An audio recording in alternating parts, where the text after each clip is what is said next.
ဒီကားလေးနဲ့ဒါကျွန်တော်ညီကိုနှစ်ယောက်ပေါ့နော်ပူပေါင်းပြီးဖန်တီးထားတဲ့ဒီကားလေးရတစ်ခုလို့ထိုးကြုံစုရတယ်ဆိုတော့ဒါဆရာကြီးအတွက်လည်းဒါအမှတ်တရပါပဲခင်ဗျ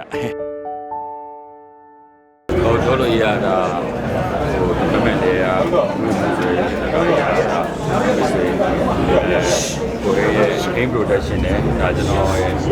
production နဲ့ပေါ့နော်အဲအောင်ပူပေါင်းပြီးတော့ကျွန်တော်ဖန်တီးထားတဲ့ကားဖြစ်ပါတယ်ကျွန်တော်တို့စပြီးတော့ပေါ့နော်ဖန်တီးရပေါ့ဖန်တီးရဆိုတော့ဟိုကကျွန်တော်ရဲ့ကိုယ့်ရဲ့ time နဲ့ပေါ့အဲ့ပြီးတော့မှကျွန်တော်တို့နှစ်ယောက်အတူပူပေါင်းပြီးတော့ဖန်တီးကြတာပါဟုတ်ကဲ့ပါအဲ့တော့တောက်လျှောက်ရခဲ့တဲ့အကယ်ဒမီရကြတော့เนาะဒါတရုတ်ဆောင်နဲ့ပတ်သက်ပြီးတော့negative feeling လေးပွာပါလားဘယ်လိုရှိလဲ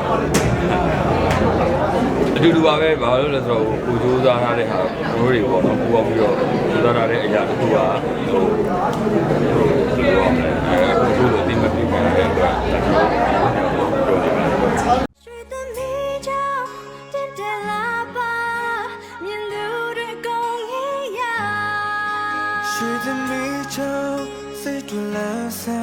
有时在十四家没需要乱对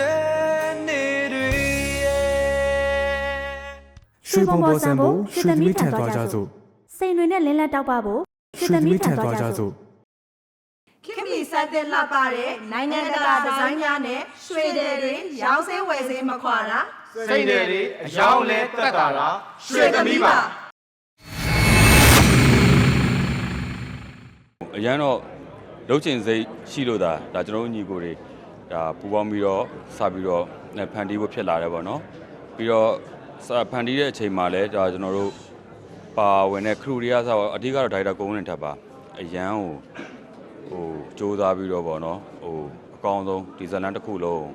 ရိုက်သွားတာပေါ့အဲ့ဒီအတွက်ပါခင်ဗျဟုတ်ကဲ့ဘလို့ခက်ခဲလဲဆိုတော့ယုံတင်တဲ့အချိန်ကြတော့မှအဲ့လိုပိုပြီးစိုးရိမ်စရာကောင်းလာတာပေါ့နော်ဘာလို့လဲဆိုတော့ဝတ္ထုကအရန်ပေါက်ထားတယ်အဲ့ဒီအတွက်ကိုအရန်တာဝန်ကြီးတယ်ကျွန်တော်လည်းအများကြီးဝေဖန်ခံရပါတယ်အဲ့ဒီဟိုရုံမတင်တော့မတင်ခင်ကိုလေဝတ္ထုကိုမိမှာမဟုတ်ဘူးအဲ့လိုနောက်ကျွန်တော်ရိုက်ပြီးတဲ့အချိန်မှာဆရာကြီးကိုပြတော့ဆရာကြီးစိတ်တိုင်းကြပြီဆိုတော့မှကျွန်တော်တို့တော်တော်လေးရှင်ထဲကအလုံးကျသွားတော့ဗောနော်ဟုတ်ကဲ့ဒီဝတ္ထုလေးကိုကျွန်တော်တို့ဟိုရိုက်ခွင့်ပေးတဲ့အတွက်ပေါ့နော်ပြီးတော့လိုအပ်တာတွေအကုန်လုံးလည်းကျွန်တော်တို့တေချာအသေးစိတ်ညွှန်ကြားပေးတဲ့အတွက်ဆရာကြီးလေဝင်းသားစောချစ်ကိုလည်းကျွန်တော်တို့ကျေးဇူးအများကြီးတင်ပါတယ်လို့ဒီနေရာလေးကနေပြောချင်ပါတယ်ခင်ဗျာ